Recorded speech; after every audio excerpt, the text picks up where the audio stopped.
selamat datang kembali di channel ini.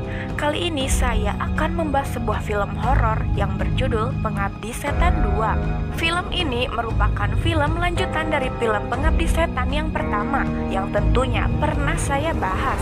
Dan bagi yang belum pernah nonton, linknya ada di deskripsi ya. Nah, tanpa berlama-lama, kita langsung saja ke ceritanya. Film diawali berlatar di sebuah pabrik. Hari itu Rini diminta sang manajer untuk mengambil beasiswanya di luar kota, supaya Rini bisa naik jabatan di pekerjaannya. Tapi Rini terlihat masih bingung karena di sisi lain dia juga tak ingin meninggalkan adik-adiknya. Lalu Rini pun pulang menggunakan bus. Ketika sampai, diperlihatkan keadaan rumah susun yang Rini tempati. Di sana banyak anak-anak yang bermain. Ada pula para penghuni rusun yang sedang mengantri masuk lift. Ya, terlihat memang sebuah rumah susun yang sederhana. Ketika ingin masuk ke rumahnya, Rini pun menyapa tetangganya, yaitu Wisnu dan ibunya yang bisu. Di luar, Tony baru sampai. Dia melihat seorang perempuan cantik bernama Tari yang sedang diganggu oleh para lelaki.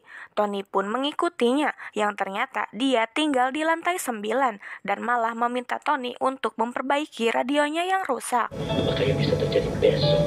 Bisa hujan. Kita dulu pindah dari rumah susun yang lama. Ketika mereka makan, Rini mengatakan bahwa besok dia akan mengambil beasiswanya untuk kuliah di luar negeri, karena bagaimanapun ini untuk masa depannya. Kakak meninggalin kita. Mereka pun terlihat sedih, ditambah lagi bahwa besok diprediksi akan ada badai di daerah rusun, karena letaknya yang dekat dengan pantai. Rini lalu mengatakan bahwa dia bisa meminta izin temannya untuk meminta mengungsi sementara. Tapi Bapak menjawab bahwa rusun aman, mereka tidak akan pindah kemana-mana.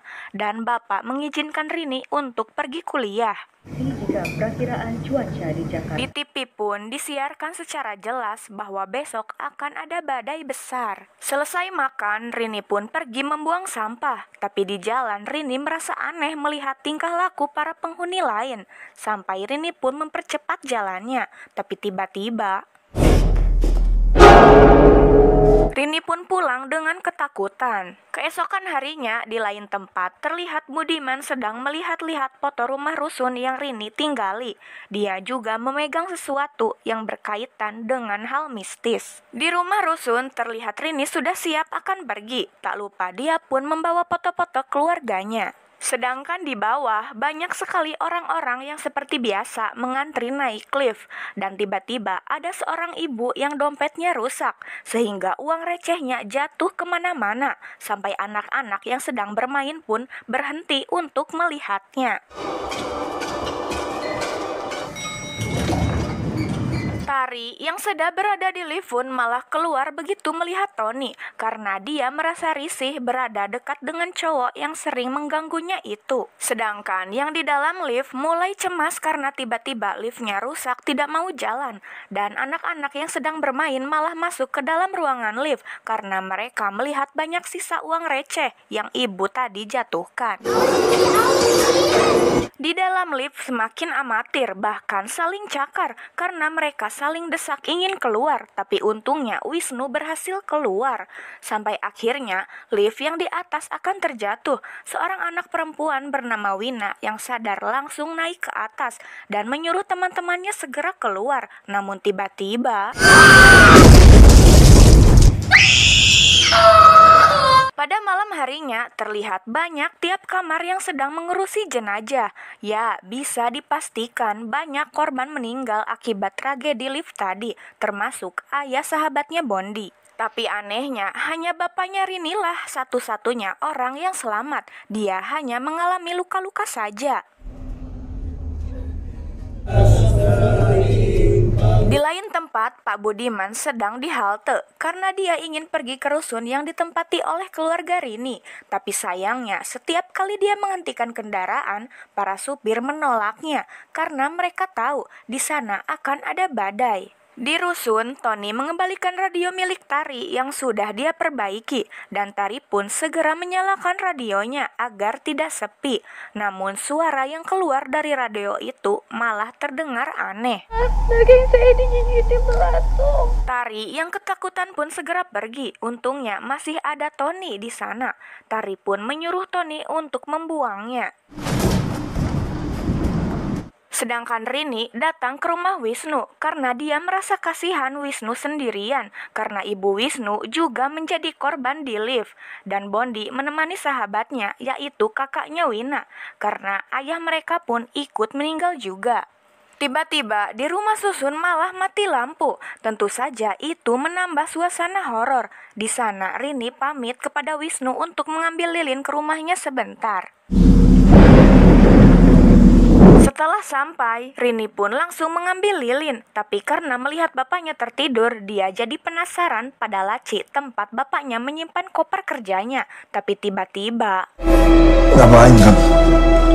di lantai atas, Tony berpapasan dengan Pak Ustadz. Pak Ustadz pun meminta bantuan kepada Tony untuk mengecek korban-korban kecelakaan lift. Karena ada banyak korban yang meninggal itu tinggalnya sendiri di rumah rusunnya. Kayaknya Tan. Namun tiba-tiba Pak Ustadz merasa pegal. Dia merasa tidak sanggup jika harus naik tangga lagi. Dia pun menyuruh Tony untuk mengecek di lantai atas, sedangkan Pak Ustadz akan mengecek yang di bawah. Takut. Sedangkan Bondi dan teman-temannya merasa aneh karena rusun terasa sepi seperti tidak ada orang. Sampai akhirnya mereka tak sengaja masuk ke rumah Pak RT. Di sana mereka menemukan hal yang tak biasa dan tak wajar tentang rusun itu. Rusun ini dulunya kuburan. Di lantai atas, Tony lalu mengecek jenazah yang merupakan suami istri. Di sana, Tony melihat atapnya bocor dan mengenai salah satu jenazah. Tony yang berniat akan menggeser jenazahnya, tiba-tiba korek apinya padam. Dan ketika dinyalakan, Tony pun segera lari keluar dari rumah itu dan tanpa sengaja dia malah bertemu dengan Dino, yaitu lelaki yang menyukai tari. Yang kemudian Dino pun meminta bantuan Tony untuk mengambilkan garpunya yang terjatuh tepat di rumah tetangganya lewat tembok yang bolong. Walaupun terdengar konyol, tapi akhirnya Tony pun mau membantunya. Tapi di sana Tony juga menemukan sebuah album foto yang di dalamnya terdapat foto ibunya. Bahkan album kaset ibunya pun ada. Saking penasarannya, Tony pun membawa album itu. Di lain tempat, Tari mendapat gangguan. Untungnya ada Pak Ustadz yang kemudian Tari menceritakan yang dialaminya. Dan Pak Ustadz pun menyuruh Tari untuk melaksanakan sholat. Akhirnya Tari pun berwudu. Dengan perasaan yang masih tetap takut, dia melaksanakan sholat. Tapi tiba-tiba Tari yang ketakutan pun langsung lari keluar, yang kemudian berpapasan dengan Tony dan Dino. Tak hanya itu, Wina pun ikut diganggu oleh arwah teman-temannya yang sudah meninggal akibat tertimbun lift. Di lain tempat, Rini kembali lagi ke rumahnya untuk mengambil koper milik bapaknya itu. Tapi kali ini dia berhasil, tidak ketahuan. Kita kumpul di tempat kita aja, nggak aman. Sampai akhirnya mereka berkumpul dan membawanya ke rumah Dino. Di sana mereka pun menemukan bukti-bukti bahwa ada sesuatu tentang rusun ini. Mereka juga penasaran apa isi koper itu, karena dari dulu bapaknya selalu menyembunyikan tentang pekerjaannya. Hingga akhirnya betapa terkejutnya mereka ketika melihatnya, karena di dalam koper itu terdapat potongan jari-jari manusia. Mereka pun berlarian ingin pergi dari rusun itu, tapi Rini teringat akan Bondi. Dia pun ingin mencari Bondi terlebih dahulu. Hingga akhirnya mereka pun berpencar, karena Tari dan Dino lebih memilih pergi duluan ke bawah. Sedangkan Rini, Tony, dan Wisnu mulai mencari Bondi. Hingga akhirnya mereka mendengar suara dari rumah Wina. Di sana pun mereka melihat Wina yang tak lama kemudian tiba-tiba menghilang. Mereka juga malah mendapati ibu Wina gantung diri. Tangkap Bondi. Bondi yang sedang berada di lantai paling atas bersama teman-temannya malah dikejutkan dengan kehadiran Ian, yaitu adik Bondi sendiri.